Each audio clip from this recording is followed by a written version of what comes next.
Sebelumnya, Moyu datang setelah dipanggil oleh Zai Xing untuk menyelamatkan nyawanya. Tetapi Xiaoyan segera menuangkan semua kekuatannya dan bola hitam dari teknik telapak tangan penciptaan surga yang agung berputar lebih kuat dengan daya hisap maksimal. Dari dua kaki Zai Xing langsung ditelan hancur dan akhirnya mati. Moyu sungguh tidak menyangka. Kamu memang layak menjadi keturunan Xiao Xuan. Aku penasaran mengapa kamu bisa mencapai level Daozun pada usia seperti itu.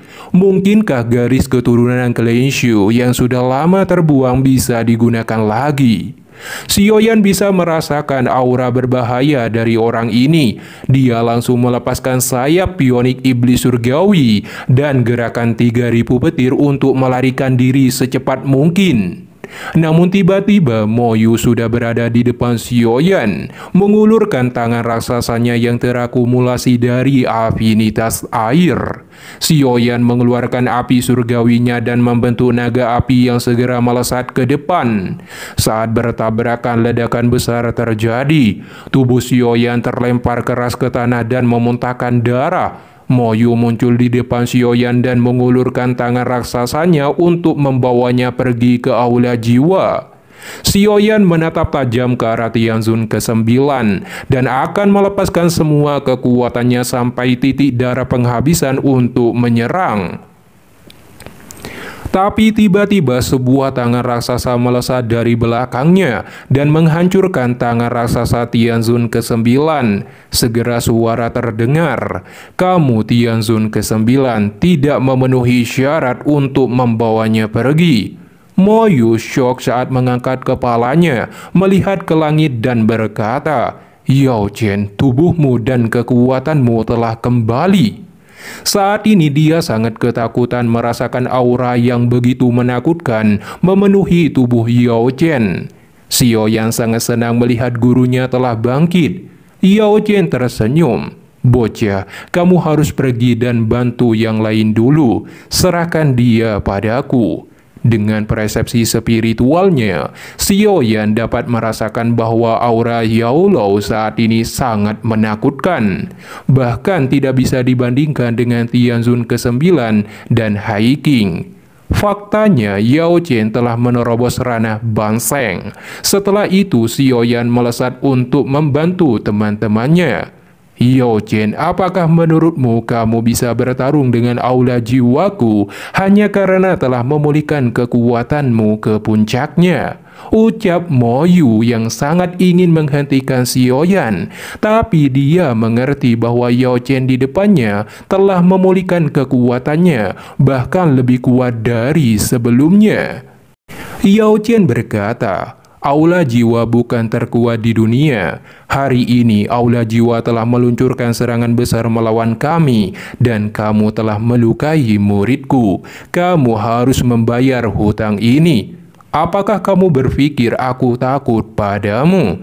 Wajah Moyu gelap dan dingin. Tangannya membentuk segel, berbagai tetesan air berjatuhan dari langit dan berkumpul menjadi seekor binatang besar yang segera mengayunkan cakar energi ke arah Yao Chen. Ekspresi Yao Lao tetap tenang menghadapi serangan Tianzun ke-9. Tangannya terulur sebelum mengepal tiba-tiba. Ruang di depannya runtuh hampir seketika dan binatang besar itu langsung hancur berantakan diikuti serangannya itu juga. Itu berubah menjadi tetesan air tersebar ke segala arah. Setelah menghancurkan serangan Tianzun ke-9, Yao Lao membentuk telapak tangan raksasa dan bergegas menuju Moyu. Moyu menggunakan seluruh kekuatannya saat membentuk segel lain. Segera energi dingin di sekelilingnya berkumpul dan membentuk penghalang air biru besar setinggi 1000 kaki.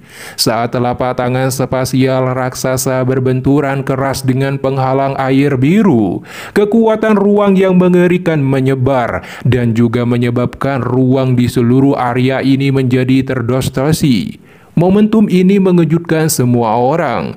Penghalang air biru hanya bertahan sesaat sebelum meledak dalam sekejap mata. Segera hujan deras turun dengan dahsyat dari langit dan menghantam lautan pepohonan sampai roboh. Akibat ledakan besar itu juga, tubuh Moyu terpukul mundur 100 meter lebih diikuti muntah darah. Jelas dia menderita beberapa luka ketika pertukaran pertama dengan Yolo. Sioyan memperhatikan Yolo yang benar-benar berada di atas angin. Dia juga mengungkapkan senyum tipis dan tidak perlu khawatir lagi tentang balas dendam Aula Jiwa di masa depan.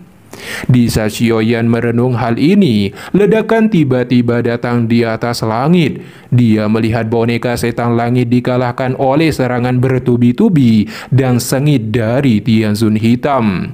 Bahkan tubuh kerasnya memiliki penyok akibat pukulan keras. Jelas dengan kekuatan boneka setan langit itu terlalu berlebihan untuk bertarung dengan Tianzun hitam sendirian. Sioyan kemudian mengalihkan perhatiannya di medan pertempuran antara Qinglin dan Tianzun Putih. Dia terkejut melihat Qinglin tidak dikalahkan. Sebaliknya, pertempuran keduanya sangat intens. Bentrokan demi bentrokan keras diikuti retakan ruang dan riak energi menyebar dari keduanya saat berbenturan seperti meteor. Sioyan mengerutkan keningnya melihat aura Qinglin saat ini menjadi brutal karena meminjam kekuatan jiwa ular surga kuno. Di sisi lain, Feng Xian, dokter peri kecil dan yang lainnya juga mengalami pertarungan sengit dan tidak ada masalah. Namun Sioyan mengerutkan keningnya melihat situasi jumlah kematian terbesar masih menjadi murid biasa dari Paviliun Bintang Jatuh menghadapi para penjaga Aula Jiwa. Akan buruk jika hal ini terus berlarut-larut terlalu lama. Yao Chen menundukkan kepalanya dan menyaksikan alam bintang yang diserap oleh aroma berdarah. Kilatan dingin berkedip di matanya. Dia mengepalkan tangannya dan tangan spasial raksasa sekali lagi terbentuk dan melesat ke arah Tianzun hitam putih. Menghadapi serangan kuat ini, Tianzun hitam putih yang terlibat dalam pertempuran sengit dengan boneka setan langit dan Qinglin mengantisipasi serangan mendadak seperti itu. Mereka membentuk pertahanan yang kuat. Tapi saat tangan raksasa bertabrakan keras, tubuh Tianzun hitam putih memuntahkan darah sebelum akhirnya jatuh dari langit dan menghantam tanah dengan keras seperti meteor. Setelah mengalahkan Tianzun hitam putih, Yolo sekali lagi menyapu telapak tangan raksasanya ke arah para ahli Aula Jiwa. Saat para ahli Aula Jiwa ditabrak telapak tangan raksasa itu, mereka langsung diledakkan menjadi sekelompok kabut hitam. Di bawah pembantaian oleh Yolo ini, para ahli dari Aula Jiwa itu akhirnya menjadi ketakutan. Dalam kepanikan, mereka segera melarikan diri ke segala arah.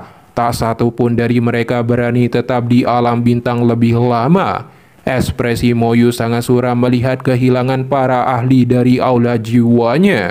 Situasinya ini benar-benar di luar kendalinya setelah kemunculan Yao Chen.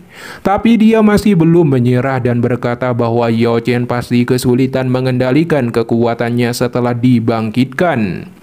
Moyu mengeluarkan token giok ruang dan menghancurkannya. Tiba-tiba garis retakan ruang terbentuk dan hancur. Aura mengerikan sedingin es yang menusuk tulang perlahan dipancarkan dari garis retakan. Yao Chen merasakan tekanan aura kuat ini dan berkata, "Bahkan Tianzun ke-8 ada di sini." Segera sosok putih perlahan keluar dari celah ruang di depan mata yang tak terhitung jumlahnya sembari berkata, "Yao Chen, sudah lama kita tidak bertemu." Setelah percakapan singkat kedua belah pihak, Moyu mengajak Tianzun ke-8 menggabungkan kekuatan untuk mengalahkan Yao Chen. Moyu mengepalkan tangannya dan fluktuasi energi yang luas dan kuat menyebar dari telapak tangannya. Langit tiba-tiba menjadi gelap, tetesan air hujan berjatuhan dan berhenti di langit. Sioyan dan Yao Chen menemukan bahwa satu tetes hujan ini memiliki kekuatan penghancur yang mengerikan. Ekspresi Tianzun ke-9 sangat serius saat dia mengontrol semua tetesan hujan yang segera bergegas secara eksplosif ke arahnya. lalu membentuk bola hujan raksasa hujan yang perlahan-lahan terbentuk.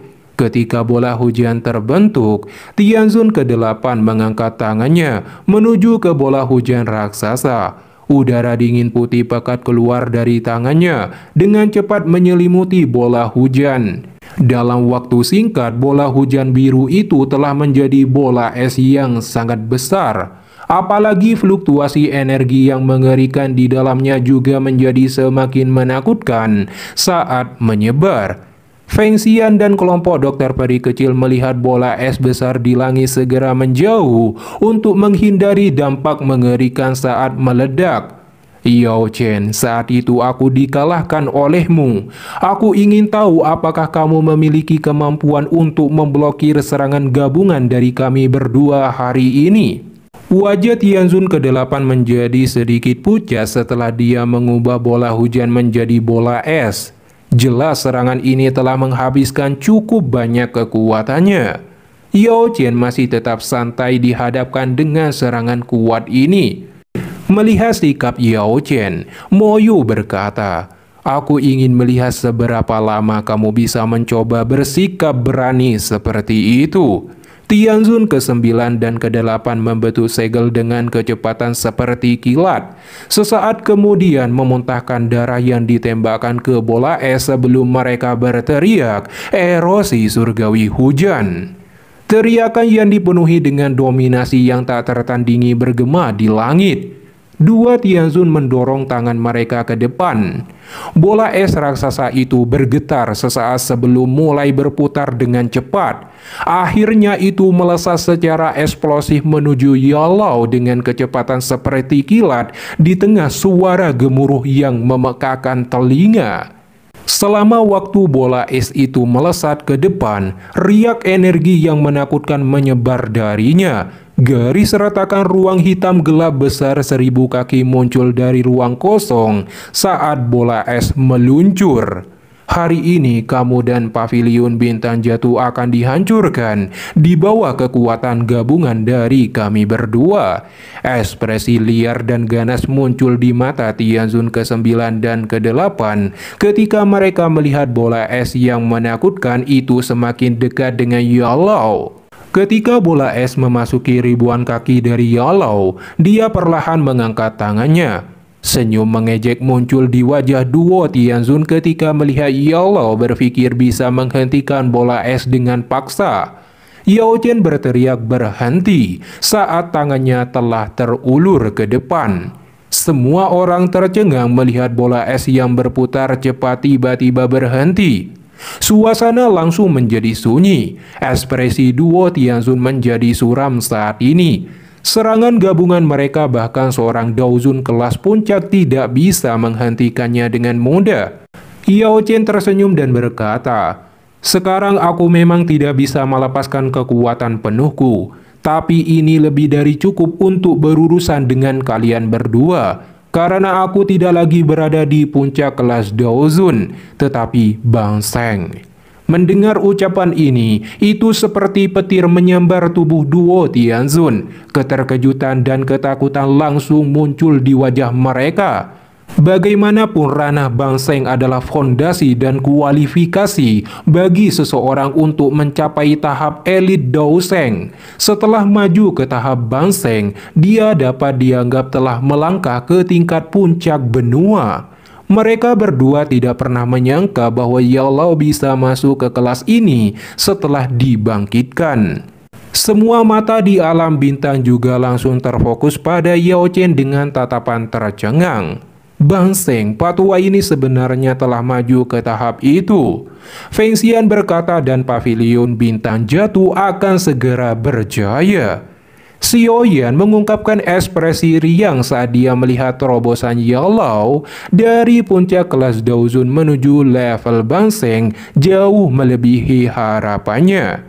Meskipun bahan yang dia pilih untuk memperbaiki tubuh Yalao kali ini semuanya berkualitas tinggi, dia bahkan menambahkan lengan Dao Seng pada akhirnya. Tapi dia tidak menyangka bahwa itu pada akhirnya akan memungkinkan Yalao untuk melakukan terobosan. Yalao melayang di atas langit. Tangannya menyentuh bola es, perlahan mengepal. Setelah Yao mengepalkan tangannya, permukaan bola es yang berisi energi mengerikan mengalami banyak retakan sebelum meledak di bawah tekanan kuat tangan raksasa. Ketika bola es pecah, badai energi salju menakutkan segera menyapu seperti badai. Namun badai energi segera dihentikan oleh Yao Chen setelah menyebar ke jarak tertentu. Banyak orang menelan seteguk air liur saat mereka melihat kepingan es yang perlahan tersebar dari langit. Serangan yang menakutkan yang bisa memusnahkan seluruh paviliun bintang jatuh dihentikan dengan mudah oleh Yao. Akibatnya juga tubuh Tianzun ke-9 dan ke-8 bergetar dan memuntahkan darah. Melihat perbedaan kekuatan yang terlalu lebar, Tianzun ke-9 berteriak ke Tianzun ke-8 untuk mundur. Mendengar teriakan Tianzun ke-9, tinju Tianzun ke-8 langsung menegang. Wajahnya dipenuhi dengan keengganan. Dia sudah maju ke bangseng. Bahkan jika kita berdua bergandengan tangan, kita bukan tandingannya. Jika kamu ingin tetap di sini dan mencari kematian, aku tidak akan bergabung denganmu. Ekspresi Tianzun ke-9 tenggelam saat dia menegur dengan marah. Ayo pergi. Untungnya Tianzun ke-8 ini juga bukan orang yang sembrono. Dia juga mengerti bahwa ini tidak ada lagi kesempatan untuk membalikan keadaan untuk misi hari ini. Dia melambaikan tangannya dan ruang di sampingnya dengan cepat robek menjadi garis retakan ruang. Mereka bergegas untuk memasuki garis retakan ruang. Yao Chen tersenyum melihat mereka akan melarikan diri. Sejak kalian datang, kalian setidaknya harus mendapatkan sesuatu. Dia mengulurkan tangannya, mengepalkannya ke arah garis celah ruang di kejauhan. Seketika ledakan diikuti berbagai retakan ruang muncul, menghantam tubuh duo Tianzun sampai muntah darah, yang segera menjadi dua anak panah, melesat seperti kilat ke arah Yao Chen. Namun mereka secara otomatis berubah menjadi sekelompok kabut berdarah yang tersebar ketika mereka mencapai ribuan kaki di depan Yao. Sementara itu Tianzun ke-9 dan ke-8 telah melarikan diri dengan kondisi terluka parah, sembari meraung yang bergema di langit. Yao Zunzuzi, tunggu saja, aula jiwaku tidak akan membiarkan masalah ini begitu saja. Yao Chen tersenyum dengan sikap tidak berkomitmen di hadapan raungan ini. Setelah maju ke tahap bangseng, dia dapat dianggap telah melangkah ke tingkat puncak benua. Saat ini dia bukan lagi Yao Zunzi yang dulu, tapi Sain Yao Chen. Dengan demikian juga, paviliun bintang jatuh selamat dari kehancuran. Yao Chen juga telah membantai 100 dozong penjaga aula jiwa dan 7 dozun. Zai Xing tewas di tangan Xiaoyan. Selain Tianzun ke-9 dan ke-8 yang berhasil melarikan diri, Tianzun hitam putih juga berhasil lolos. Dari hasil akhirnya, Anda bisa mengetahui kerugian aula jiwa yang ingin menghancurkan paviliun bintang jatuh. Selanjutnya kita akan melihat Nalan Yaran untuk meminta bantuan Xiaoyan menolong gurunya Yun Yun.